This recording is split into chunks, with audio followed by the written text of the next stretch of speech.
Good morning, guys. This is our day 2 here in Cairo.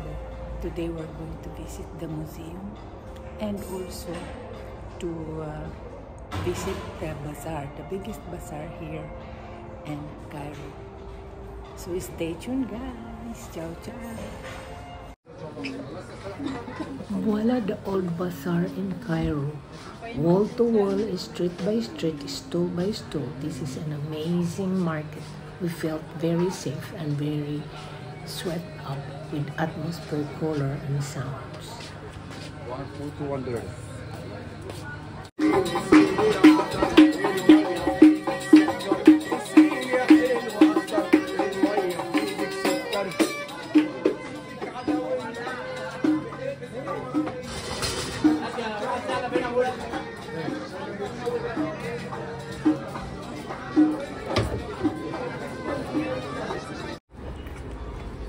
Date back to more than 600 years ago and named after its founder, the Mamluk Friends and well-known merchant during the Mamluki period in 1400. Lahat mabibili mo dito sa merkadong ito.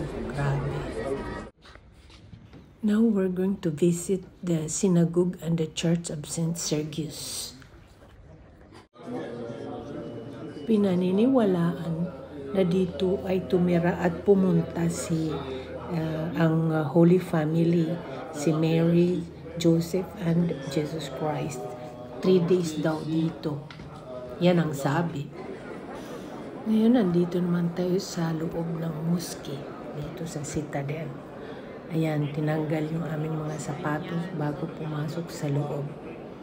Yan yung mga design sa loob ng mosque.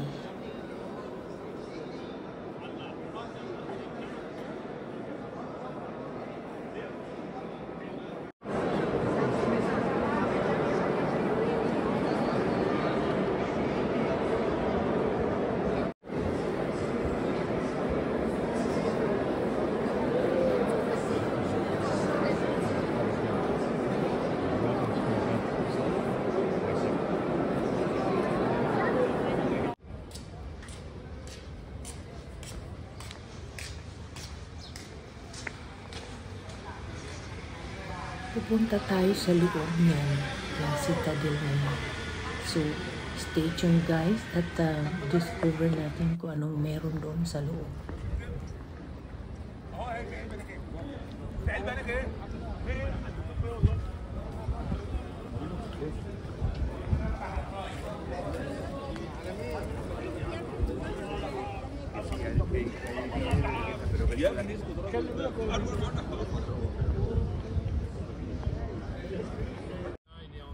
Ito naman ang overlooking dito sa buong Cairo, dito sa taas.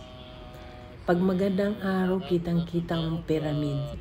Sa ngayon, masyadong blurry or cloudy or smoky or ano yan, pollution, air pollution.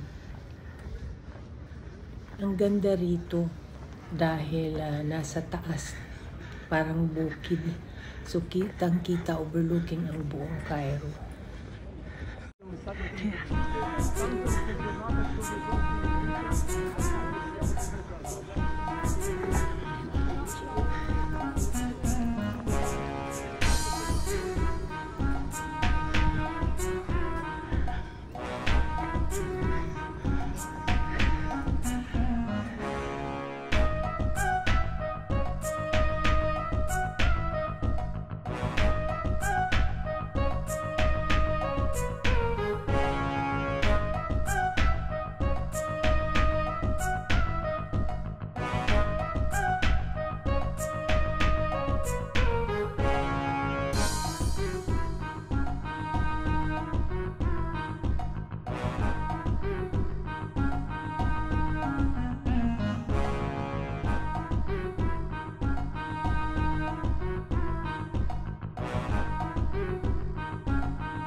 Dito sa museum matatagpuan ng mga original na nakuha doon sa tomb nila Tutankhamun at iba pang mga parawa, king and the queen, royal families members. Grabe ang turista guys, kaya hindi ka makakuha ng picture sa bawat items or bawat mga artifacts na nakuha sa tomb. Daming tao, kaya pag walang tao, bilis-bilis picture or videos.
What will happen to the Old Cairo Museum? The good news is that the Old Egyptian Museum won't be closing its doors anytime soon. The museum has been undergoing renovation and improvements in recent years and is now better than ever. 10 years after the Grand Egyptian Museum construction started, the opening date is finally here. After many delays, the brand new Cairo Museum is due to open in 2024. Pero nung nandoon kami nitong year, hindi pa open ang bagong museum, kaya doon kami sa old museum nagpunta sa dami ng tao. What is left in the old Egyptian museum? At the AM, there are the mummies of Tuya and Yuya, along with grave goods, some remaining artifacts from King Tut, grave goods, the Tanis treasures, 20 royal mummies are at the NMEC, National Museum of Egyptian Civilization.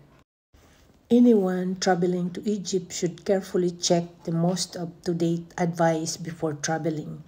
The FCDO does not warn against travel to any of the main tourist destinations in Egypt, including Cairo, Luxor, Aswan, Alexandria, and the two Red Sea resorts of the Sharm El Sheikh and Hurghada. So ayan guys, hanggang dito na lamang. Let's continue again on my next video. Thank you for watching. See you again.